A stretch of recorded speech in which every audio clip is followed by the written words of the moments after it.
Summary of Much Ado About Nothing by William Shakespeare. The governor of Messina, Leonardo, and his family are waiting for the men Don Pedro, Claudio, and Benedick to come home. Beatrice, Leonardo's niece, says mean things about Benedick.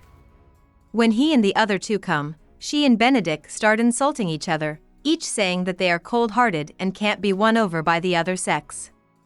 Claudio tells Benedick that he has fallen in love with Hero, who is Leonardo's daughter. Benedick makes fun of him, and as soon as Don Pedro walks into the room, he tells him all about it. Don Pedro comes up with a plan to dress up as Claudio and try to get Hero to like him at the masked dance that night. Benedick, on the other hand, laughs at love and marriage, but Don Pedro says that Benedick will soon fall in love. Antonio, Leonardo's brother, finds out that Claudio loves Hero and tells Leonardo. At the same time, Don Pedro's stupid brother Don John, who was an enemy in the war before the play, finds out about Don Pedro and Claudio's plans from his servant Beracchio. That night, they plan to make trouble at the dance. Leonardo, Beatrice, and Hero talk about Hero's wedding and marriage in general as they get ready for the dance. Beatrice gives her reasons for not wanting to get married. When everyone gets there, Don Pedro, who is pretending to be Claudio, goes off to ask Hero to marry him. Beatrice insults Benedick while he is in costume. She acts like she doesn't know him and calls him a dull fool. Benedick gets mad and leaves by himself. Don John and Beracchio pretend that Claudio is Benedick and try to convince him that Don Pedro wants Hero for himself. Claudio is sad, but Don Pedro comes to tell him that Hero has agreed to marry him.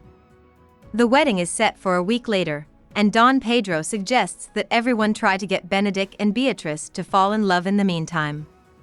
Beracchio and Don John come up with a new plan to stop the wedding.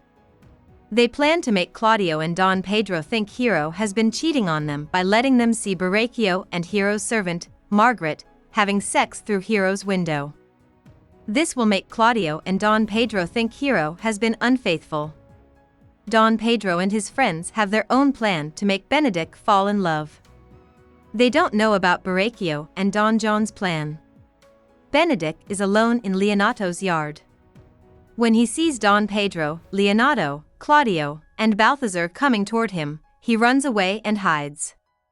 Since they know Benedick is there, they talk about how much Beatrice loves Benedick in a sad way.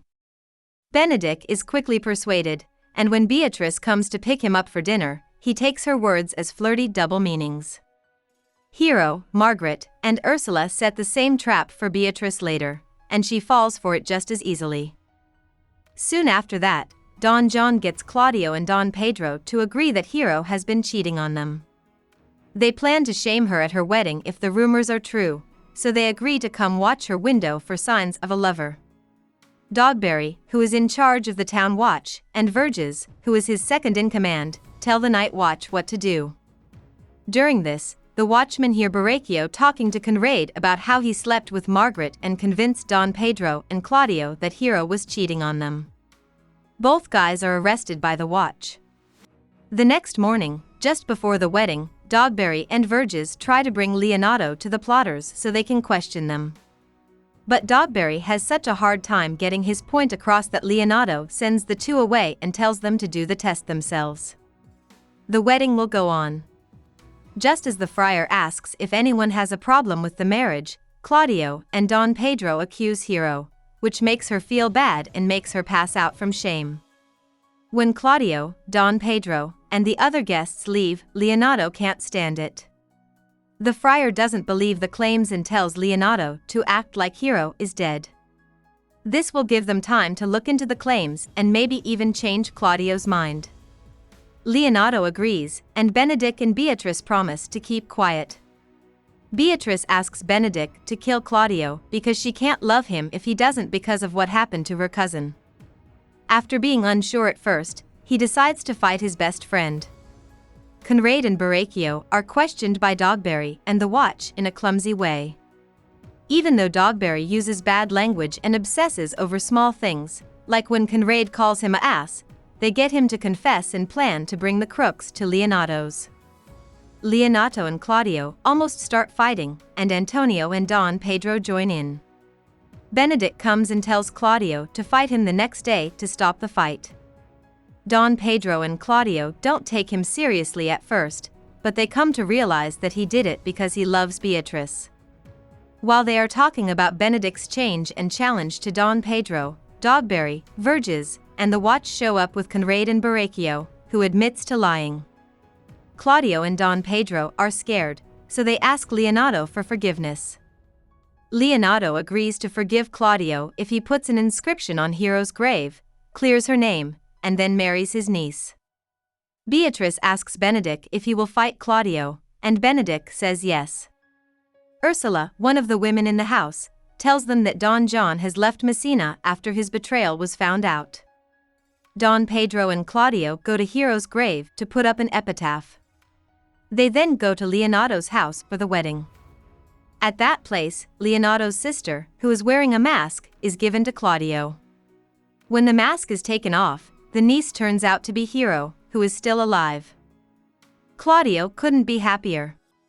Benedict, who has been given permission to marry Beatrice, finds out who she is. Just before they do, they figure out that the other people got them to fall in love. Even so, they decide to get married, and Benedict suggests that they dance before the weddings. About the author. Shakespeare's father was a glovemaker, and Shakespeare only went to elementary school. He married Anne Hathaway in 1582, but he left his family around 1590 to become an actor and writer in London. Shakespeare was an instant hit. He quickly became the most famous writer of his time and a part owner of the Globe Theatre. In 1603, King James gave his acting group the name the King's Men. Shakespeare moved to Stratford-upon-Avon in 1613, when he was wealthy and well-known. He died 3 years later. Hope we summarized it fully and you liked it. Please hit the like button and subscribe to our channel so that we are motivated to create more videos.